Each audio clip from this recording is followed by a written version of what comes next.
नमस्कार, आप देख रहे हैं जानकारियों से भरा हमारा ये कार्यक्रम कृषि दर्शन, जिसके जरिए हम कोशिश करते हैं कि कृषि और इससे जुड़े सह व्यवसायों या वैकल्पिक व्यवसायों से जुड़ी नवीनतम जानकारियां हम आपसे साझा कर सकें, चाहे वो अपने विशेषज्ञों के जरिए हो या अपनी जानकारियों से भरी योजनाओं से भरी सेगमेंट्स के जरिए हो। आज की कड़ी में भी कुछ ऐसी ही कोशिश करेंगे हम, लेकिन सबसे पहले डालेंगे नजर कृषि जगत के समाचारों पर, यानी कि खबरें खेती की पर। नमस्कार, खबरें खेती के में स्वागत है आपका। खबरों में आगे बढ़ने से पहले सबसे पहले नजर मुख्य कृषि समाचारों पर।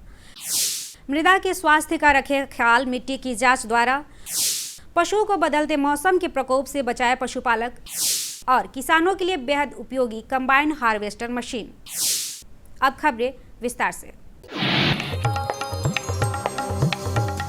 राज्य सरकार के द्वारा किसानों को जानकारी दी जा रही है कि अपने खेतों की मिट्टी जांच अवश्य कराएं। मिट्टी जांच करने से अपने खेतों की मिट्टी की उर्वरा शक्ति का पता लगाया जा सकता है और उनके अनुसार आवश्यक पोषक तत्वों का प्रयोग करके फसल का विकास सुनिश्चित किया जा सकता है। किसान मिट्टी की जांच करने के लिए आप नजदीक के मिट्टी जांच प्रयोगशाला में अपने खेतों की मिट्टी को लेकर जाँच करवा सकते हैं। इसके लिए सरकार इसका सर्टिफिकेट भी देगी। विशेष जानकारी मिट्टी जांच प्रयोगशाला रसायन भवन पटना के उप निदेशक श्री राजीव कुमार पाठक से। और यह एक मिट्टी जांच प्रयोगशाला है। यहाँ किसानों के खेतों की मिट्टी नमूनों की जांच की जाती है और मिट्टी नमूना जांच के आधार पर यह पता किया जाता है कि मिट्टी में कौन कौन से पोषक तत्वों की कमी है, कौन से पोषक तत्व पर्याप्त मात्रा में उपलब्ध है। पशुपालक भाई बहनों, इन दिनों मौसम का परिवर्तन हो रहा है। ऐसे में आपके पशुओं को विशेष देखभाल करने की ज़रूरत है, क्योंकि इन दिनों मौसम में बदलाव के चलते आपके पशु में सर्दी बुखार होने की संभावना बन जाती है। इससे बचाव के लिए आप समय अनुसार अपने पशुओं को चरने भेजें और उन्हें तेज़ हवा से बचाएं। अगर पशु बीमार पड़ जाते हैं तो आप नज़दीक के पशु चिकित्सक की सलाह लेकर तुरंत इलाज कराएं। हमारे सूबे में अभी जहां कहीं भी देखेंगे तो लंबी अवधि वाली अरहर लगे हुए हैं। ये लंबी अवधि वाली अरहर की फसल अभी फ्लोरिंग स्टेज में है और उनमें नन्ही नन्ही फलियां निकल रही होंगी। ऐसे में फली भेदक कीट और फली मक्खी, इन दोनों कीटों का प्रकोप बहुत ज़्यादा होता है। इससे बचाव के लिए आप अपनी फसलों पर इंडोस्कार्प दवा का छिड़काव ज़रूर करें। किसान भाई बहनों, यदि आप अपने खेतों में टमाटर लगाने जा रहे हैं तो इसके प्रभेदों पर विशेष ध्यान देने की ज़रूरत है। टमाटर के अच्छे प्रभेदों में है हिंग सोना, जो देशी प्रभेद हैं। इसे कहीं भी लगा सकते हैं। इसके अलावा अर्का सौरभ, गुलशन, आर्यन और सौरभ, सनग्रो आदि भी लगा सकते हैं। टमाटर न सिर्फ सब्जी का जायका बढ़ाता है, बल्कि त्वचा की देखभाल में भी टमाटर का प्रयोग किया जाता है। टमाटर में विटामिन, पोटेशियम के अलावा कई प्रकार के खनिज तत्व मौजूद होते हैं जो मनुष्य के स्वास्थ्य के लिए लाभकारी होते हैं। टमाटर की देशी किस्में हैं पूषा शीतल, पूषा 120, पूषा रूबी, पूषा गौरव, अर्का विकास, अर्का सौरभ और सोनाली आदि।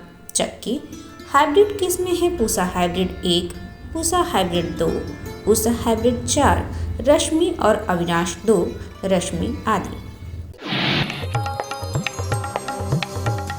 सफलता की इस कड़ी में आज हमसे जुड़ रहे हैं ग्राम बैरिया, जिला पटना के प्रगतिशील किसान राम प्रवेश मेहता। इन्होंने 5 बीघा में प्याज की खेती कर सफलता प्राप्त की है। इनका कहना है, अगर मौसम ठीक रहा तो लागत मूल्य से दोगुना मुनाफा हो जाता है।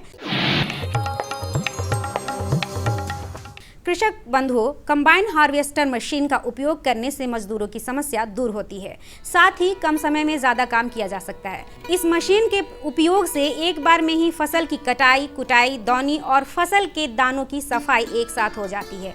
इसे विशेष रूप से गेहूं, मक्का, चना, सरसों और मूंग की फसलों की कटनी और दौनी के लिए प्रयोग किया जाता है। आप जानते हैं क्या है आज का मंडी भाव? आइए अब चलते हैं बाजार समिति आलू प्याज मंडी पटना, जहां जानेंगे आलू और प्याज के ताज़ा भाव इस प्रकार रहे। लाल आलू 1500 रुपये प्रति क्विंटल, सफ़ेद आलू 1400 रुपये प्रति क्विंटल और लोकल प्याज 2500 रुपये प्रति क्विंटल। अब समय हो चला है मौसम पूर्वानुमान का। मौसम विभाग से प्राप्त जानकारी के अनुसार कल राजधानी पटना का अधिकतम तापमान 36 डिग्री सेल्सियस एवं न्यूनतम तापमान 20 डिग्री सेल्सियस रहने की संभावना है। कार्यक्रम में जानकारियों के सिलसिले को बढ़ाते हैं आगे और बारी है अब इस साक्षात्कार की। कृषि के सह व्यवसाय या वैकल्पिक व्यवसायों के बारे में कार्यक्रम की शुरुआत में ही हमने चर्चा की थी और इसी बारे में हम बात कर रहे हैं। ऐसा ही एक प्रमुख व्यवसाय है मत्स्य पालन, जिसे बड़े पैमाने पर संपादित किया जाता है हमारे सूबे में। लेकिन कई बार मछलियों का स्वास्थ्य सही नहीं होने के कारण जो मत्स्य उत्पादक हैं उन्हें नुकसान झेलना पड़ता है। तो मत्स्य उत्पादक किन चीज़ों का रखें ध्यान, मत्स्य पालन में होने वाली समस्याएं और मछलियों में होने वाले रोगों के बारे में लेंगे हम जानकारी अपने विशेषज्ञ डॉक्टर परमानंद प्रभाकर से। डॉक्टर परमानंद प्रभाकर असिस्टेंट प्रोफेसर हैं कॉलेज ऑफ फिशरीज किशनगंज में। तो आइए सुनते हैं उनसे बातचीत पर आधारित ये साक्षात्कार। किसान बंधुओं नमस्कार। अपने बिहार में मछली उत्पादन का जो दायरा है वो दिन प्रतिदिन बढ़ता जा रहा है। अब वो वाली बात नहीं रही कि पहले जो पुराने ज़माने में जो हमारे मछुआरे थे सिर्फ वही उत्पादन करते थे। अब शिक्षित युवा भी मछली उत्पादन से जुड़कर खुद का रोजगार कर रहा है वो, और एक अच्छा आमदनी का जरिया भी है। तो किसान बंधुओं आपसे मैं ये कहना चाहता हूँ कि चाहे वो पुराने हमारे मछली उत्पादन करने वाले लोग हों या जो आज के युवा जुड़ रहे हैं, उनको एक बात हमेशा जाननी चाहिए और सावधानी भी बरतनी चाहिए कि अगर आपका मछली जो है वो उसको किसी प्रकार का रोग ना हो, क्योंकि अगर किसी भी बीमारी से वो पीड़ित हो गया तो आपका पूरा का पूरा जो तालाब का मछली है वो उसका निधन भी हो सकता है, वो मर भी सकता है, या अमूमन होता है अगर कोई गंभीर बीमारी हो गई तो वो मर जाता है और एक आपको बहुत बड़ा आर्थिक नुकसान होता है। तो इससे बचने का सबसे अच्छा तरीका यही है कि कौन सी बीमारी होती है इसके बारे में जानकारी रखें, उसका लक्षण क्या दिखाई देता है वो जानकारी रखें और नियंत्रण आप किस तरह से कर सकते हैं। तो किसान बंधुओं आज हम चर्चा भी इसी बात की करने जा रहे हैं कि मछलियों में कौन सी बीमारियां होती हैं और उसका नियंत्रण करने का क्या उपाय है।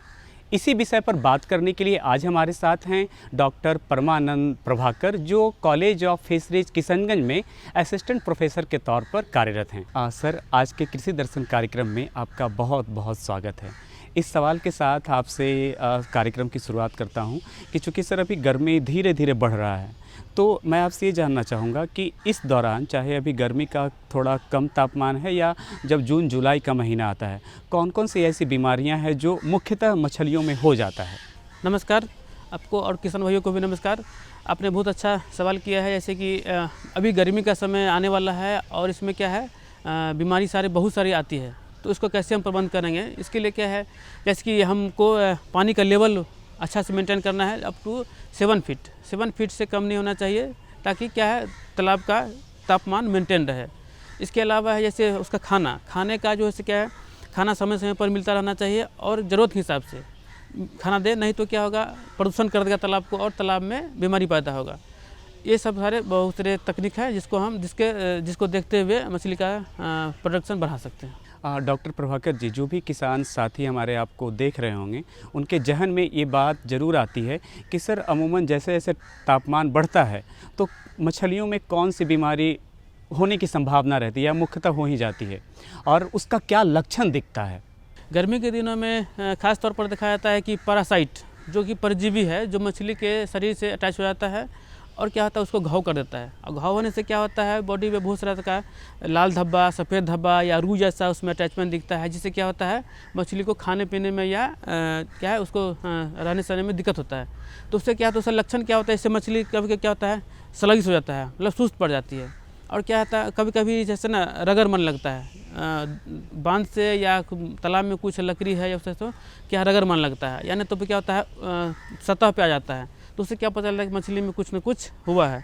तो उससे क्या करना है हमको पानी का गुणवत्ता को बढ़ाना है, जैसे कि उसका पीएच है, उसका तापमान है, उसमें हमको समय समय पे क्या है उसका जो तापमान कम करना है।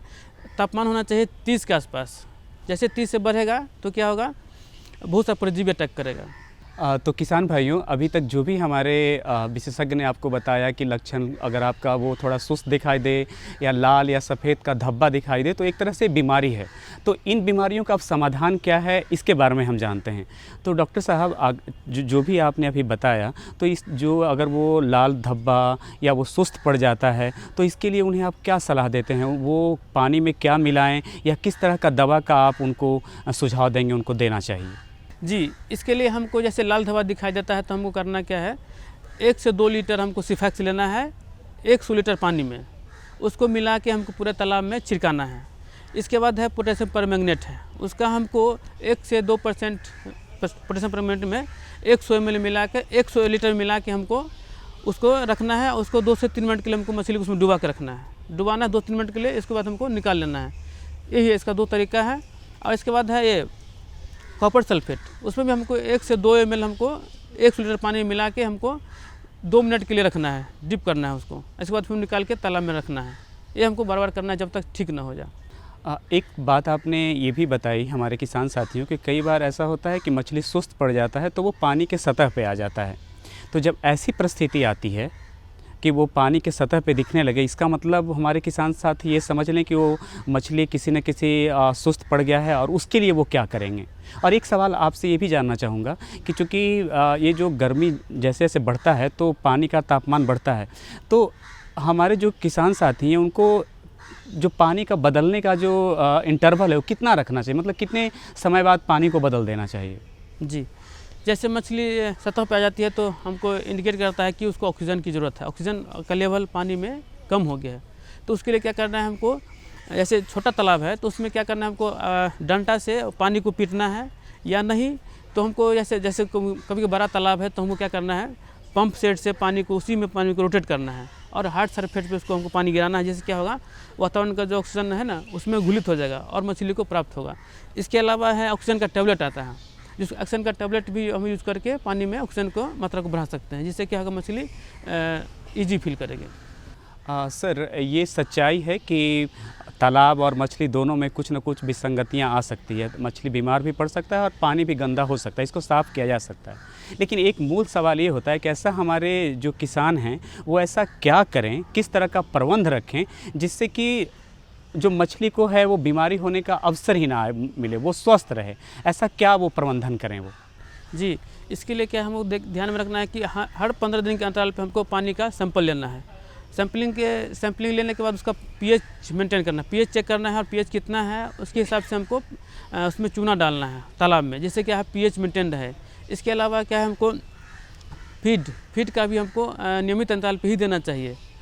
ये सब का इसका मुख्य कारण है, मुख्य बातें हैं, इसको हमको ध्यान में रखते हुए मछली को इससे बचा सकते हैं रोग से। सर, आप हमारे कार्यक्रम के आखिर समय में आप हमारे जो मछली पालक हैं उनको क्या संदेश देना चाहेंगे? मत्स्य पालक को संदेश हम देना चाहेंगे कि जब भी तालाब में कुछ दिक्कत हो तो बिना परामर्श से कुछ अननेसेसरी दवा का उपयोग न करें। इससे क्या होगा, मछली और ख़राब स्थिति में जा सकती है। यही कहूँगा कि हमेशा विशेषज्ञ से सलाह लेके ही इसका उपचार करें। डॉक्टर परमानंद जी, आपने जो भी बात बताई वो हमारे मछली पालकों के लिए बहुत ही लाभ उससे प्राप्त करेंगे। और आज आप कार्यक्रम में आए और आपने बहुत सारी जानकारियाँ दी, इसके लिए बहुत बहुत धन्यवाद। किसान साथियों, आज के कार्यक्रम में केवल इतना ही। मुझे अनुमति दीजिए। नमस्कार। उम्मीद करते हैं कि आप इन जानकारियों का पूरा लाभ ले पाएंगे, तभी होंगी हमारी कोशिशें सफल। कोशिशों का ये जरिया रहेगा जारी इस कार्यक्रम के जरिए, तो जुड़े रहिए इस कार्यक्रम से और मिलते हैं आपसे एक छोटे से ब्रेक के बाद। हर जोखिम से निकल कर फसल आए, सुरक्षित हो जाए, फसल बीमा से हर किसान अब आत्मनिर्भर हो जाए। अब सूखा पड़े या बाढ़ आ जाए, कोई डर नहीं। अब ओले पड़े या कीट पतंगे फसल खा जाए, कोई फिक्र नहीं। अब कैसी भी आपदा हमारी फसल पे आ जाए, क्षति होने पर हमारे दावों का उचित भुगतान मिलता है, क्योंकि हमने लिया है प्रधानमंत्री फसल बीमा। बुआई से फसल कटाई तक हर जोखिम का दावा, न्यूनतम प्रीमियम पर अधिकतम भुगतान का वादा। योजना से हर साल जुड़ रहे हैं 5 करोड़ से ज्यादा किसान। अब आपकी है बारी। नजदीकी कृषि कार्यालय, सहकारी समिति, बैंक शाखा, अधिकृत बीमा कंपनी या जन सेवा केंद्र में स्वेच्छा से करा सकते हैं पंजीकरण। फसल बीमा पोर्टल या फसल बीमा ऐप द्वारा भी किया जा सकता है पंजीकरण। प्रधानमंत्री फसल बीमा योजना, आपकी फसलों का संपूर्ण सुरक्षा कवच। कृषि एवं किसान कल्याण मंत्रालय, भारत सरकार। ब्रेक के बाद एक बार फिर से आपका बहुत बहुत स्वागत है। इस कार्यक्रम में हम सिर्फ आपको जानकारियां साक्षात्कार के जरिए ही नहीं देते, हम आपको सरकार की योजनाओं से भी अवगत कराते हैं, क्योंकि सरकार बहुत सारी नीतियां, बहुत सारी योजनाएं बनाती हैं जो कई बार आप तक पहुंच ही नहीं पाती। तो इस कार्यक्रम के जरिए हमारी कोशिश होती है कि उन जानकारियों को आप तक पहुंचा सके, ताकि ज़्यादा से ज़्यादा लोगों तक वो लाभ पहुंच सके। आज की इस योजना पर आधारित फीचर फिल्म में हम जानेंगे नेचुरल फार्मिंग के बारे में, यानी कि प्राकृतिक खेती, जिसकी बहुत ज़रूरत हो रही है वर्तमान समय में, क्योंकि मृदा के स्वास्थ्य के साथ साथ हमारे स्वास्थ्य का भी बैलेंस इसी से क्रिएट किया जा सकता है। तो आइए देखते हैं सरकार की योजना पर आधारित ये फीचर फिल्म।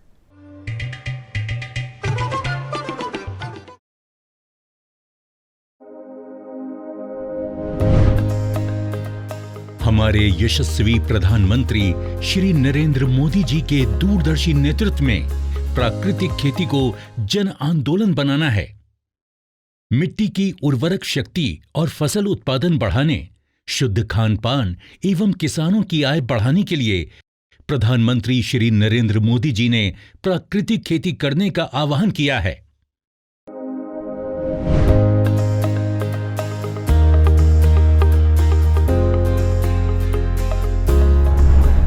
मातृभूमि पुत्रोहम पृथ्व्या, अर्थात धरती हमारी माता है और हम उसके पुत्र।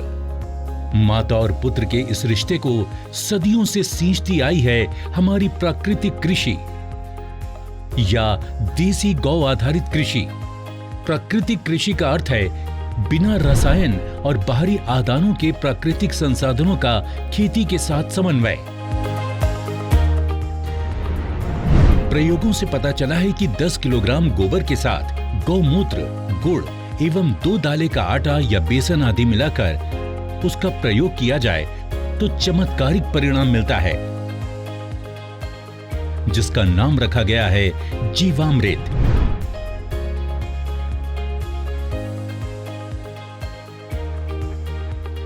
प्राकृतिक कृषि प्रक्रिया में धरती का अमृत जीवामृत। आइए हम जानते हैं कि जीवामृत का निर्माण कैसे होता है। जीवामृत निर्माण के लिए जरूरी सामग्री: 10 किलोग्राम देसी गाय का गोबर, 8 से 10 लीटर देसी गाय का मूत्र, 1.5 से 2 किलोग्राम गुड़, 1.5 से 2 किलोग्राम बेसन, 180 लीटर पानी और मुट्ठी भर पेड़ के नीचे की मिट्टी। आसानी से उपलब्ध इन सामग्रियों से जीवामृत बनाने की विधि भी इतनी सरल है कि कोई भी किसान इसे अपने आप बना सकता है। इन सामग्रियों में से गुड़, बेसन एवं गोबर को पानी या तो गौमूत्र का उपयोग करके लिक्विड जैसा बना सकते हैं। अब इन सामग्रियों को एक ड्रम में डालकर उसे लकड़ी के एक डंडे से घोलना है। ठीक से घोलने के बाद जीवामृत बनने के लिए 2 से 3 दिन तक छाया में रख देना है। प्रतिदिन सुबह और शाम घड़ी की सुई की दिशा में लकड़ी के डंडे से 2 मिनट तक इसे घोलना है और जीवामृत को बोरे से ढक देना है। ये जीवामृत जब सिंचाई के साथ खेत में डाला जाता है तो भूमि में जीवाणुओं की संख्या अविश्वसनीय रूप से बढ़ जाती है और भूमि के रासायनिक व जैविक गुणों में वृद्धि होती है। जीवामृत को महीने में 2 बार या 1 बार उपलब्धता के अनुसार 200 लीटर प्रति एकड़ के हिसाब से सिंचाई के पानी के साथ देना चाहिए। फलों के पेड़ों के पास दोपहर 12 बजे जो छाया पड़ती है, उस छाया के पास प्रति पेड़ 2 से 5 लीटर जीवामृत भूमि में महीने में 1 बार या 2 बार गोलाकार में डालना चाहिए। इससे मिट्टी स्वस्थ बनती है और फसल भी उतनी ही बेहतर मिलती है। इससे किसान के मित्र माने जाने वाले केंचुओं की संख्या बढ़ती है। प्राकृतिक कृषि में गहरी जुताई की भी जरूरत नहीं होती है। इतना ही नहीं, प्राकृतिक कृषि भूमिगत जल को भी बढ़ाती है। इस प्रक्रिया से मुख्य फसलों के साथ सहयोगी फसलों को भी बोया जा सकता है। घन जीवामृत जीवामृत का ही सूखा हुआ स्वरूप है, जिसे फसल बोने से पहले जमीन में मिलाया जाता है। धूप में सुखाए गए 200 किलोग्राम गोबर में ताजा बना 20 लीटर जीवामृत मिलाकर 2 दिन छाया में रखते हैं। इसे एक बार फिर से धूप में सुखाकर तथा डंडे से पीसकर महीन बना दिया जाता है। यही घन जीवामृत है जिसे 1 एकड़ के लिए प्रयोग कर सकते हैं। बीजामृत प्राकृतिक खेती का एक आवश्यक आदान बीजामृत है। बीजामृत जहां बीज को बीज जनित रोगों से बचाता है, तो वहीं इसकी अंकुरण क्षमता को अद्भुत रूप से बढ़ाता है। देसी गाय के 5 किलोग्राम गोबर, 5 लीटर गौमूत्र, 50 ग्राम बुझा हुआ चूना और थोड़ी सी मिट्टी को 20 लीटर पानी में मिलाकर बीजामृत बनाया जाता है। एक रात रखने के बाद इसमें 100 किलोग्राम बीज का संस्कार किया जाता है। इससे एक दिन बाद संस्कारित बीज बुआई के लिए तैयार हो जाता है। आच्छादन प्राकृतिक खेती का एक महत्वपूर्ण नियम है। खेती वाली सारी भूमि को फसल अवशेष से या छोटी अवधि की अंतर फसलों से पूरा ढक दिया जाता है। आच्छादन भूमि में नमी बनाए रखता है तथा वातावरण से नमी को खींचकर खेती हेतु पानी की खपत को भी अद्भुत रूप से घटाता है। जीवाणुओं एवं केंचुओं की गतिविधियों को बढ़ाता है, खरपतवार को नियंत्रित करता है तथा अंत में विघटित होकर जमीन से कार्बन उत्सर्जन को रोककर भूमि की जैविक कार्बन क्षमता को बढ़ाता है। वापसा इस कृषि विधि में वापसा निर्माण भी एक महत्वपूर्ण प्रक्रिया है, जिससे भूमि में हवा एवं नमी का बराबर संतुलन बनाए रखा जा सकता है। अग्निअस्त्र प्राकृतिक कृषि विधि केवल भूमि की उत्पादन क्षमता को ही नहीं बढ़ाती है, बल्कि कीट एवं बीमारियों की रोकथाम के लिए भी एक प्रभावी विकल्प प्रदान करती है। फसलों पर कीट पतंगों की रोकथाम के लिए स्थानीय वनस्पति पर आधारित सस्ता तथा किसान के खेत में बनने वाला ही आदान है अग्निअस्त्र। 5 किलोग्राम नीम या अन्य स्थानीय पौधा जिसे गाय नहीं खाती, उसके पत्ते, 20 लीटर देसी गाय का मूत्र, 500 ग्राम तंबाकू पाउडर, 500 ग्राम हरी मिर्च तथा 50 ग्राम लहसुन के पेस्ट को मिलाकर धीमी आंच में उबालकर 48 घंटे के लिए रखा जाता है। सुबह शाम 2-2 मिनट के लिए घोलें। इस घोल का 6 लीटर प्रति 200 लीटर पानी में मिलाकर 1 एकड़ में छिड़काव करें। नीमास्त्र, ब्रह्मास्त्र, दशपर्णी अर्क इत्यादि भी कीट पतंगों की रोकथाम के लिए उपयोग में लाए जाते हैं। इस तरह खट्टी लस्सी, कंडित, सौठास्त्र इत्यादि प्रभावी रूप से विभिन्न बीमारियों के निवारण के लिए प्रयोग में लाए जाते हैं।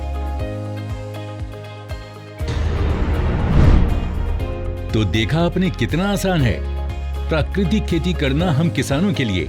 इससे न केवल हमारे स्वास्थ्य बल्कि हमारी भूमि के साथ साथ आसपास के वातावरण को भी लाभ मिलता है। एक एक किसान आत्मनिर्भर बने, और ऐसा तभी हो सकता है जब अप्राकृतिक खाद और दवाइयों के बदले हम मां भारती की मिट्टी का संवर्धन गोवर्धन से करें, प्राकृतिक तत्वों से करें। हर देशवासी हर चीज के हित में, हर जीव के हित में प्राकृतिक खेती को हम जन आंदोलन बनाएंगे। मेरा नाम सत्या है। मैं मेरे 150 पौधा हैं जिसमें मैं प्राकृतिक खेती की अब स्प्रे कर रही हूँ। अगर जहरीली स्प्रे हम दुकानों से खरीद के करते थे तो उससे हमारे खर्चा ज़्यादा आता था, पैसा भी ज़्यादा लगता था, और इसमें हमारे को खर्चा भी कम है और फल भी अच्छा बन रहा है, जिसके लिए हमें यूरिया डालने की कोई ज़रूरत नहीं है अभी इसमें। पहले सर अगर 5000 का खर्चा हमारा आता था स्प्रे का, तो अभी हमारा 500 का भी शायद खर्चा नहीं आया है। इसलिए मैंने अपने बगीचे से शुरू करा है, पर इस साल मैं सबको बता रही हूँ कि आगे के लिए आप ही जो मैंने किया है अपने बगीचे में, आप ये स्प्रे करके देखो। दिल खुश हो जाता है सर, जब अपनी फसल इस तरह से अच्छे से आए तो दिल भी खुश हो जाता है सर। और मेरी लोकल वैरायटी हाइब्रिड और एक ही दिन लगाया था। अब हाइब्रिड में अभी तो कुछ भी नहीं, इसके सिमटन बालियों को, ये जो मेरा लोकल है इसको देखो कितनी अच्छी ढंग से बालियाँ, ये बिल्कुल भरपूर इसमें ये छिट्टा इसका पड़ा हुआ है। इस फसल में मैंने स्प्रे, जब भी इसमें बीज लगाया था तो बीजामृत से मैंने ट्रीट किया था बीज को। उसके बाद जीवामृत जो हमारे देसी गाय का गोबर गौंत्र से हम तैयार करते हैं, उसी की स्प्रे इसमें करता हूँ। 21 दिन के बाद पहली स्प्रे, 35 दिन के बाद दूसरी स्प्रे और 2 महीने के बाद तीसरी स्प्रे। बाकी स्प्रे करने की कोई ज़रूरत नहीं है। तो किसान भाइयों और बहनों, आप भी इन किसानों की तरह प्राकृतिक खेती अपनाइए और अपने जीवन में लाभ, खुशी और समृद्धि पाइए। प्राकृतिक कृषि, आत्मनिर्भर भारत के आत्मनिर्भर किसान की खुशी।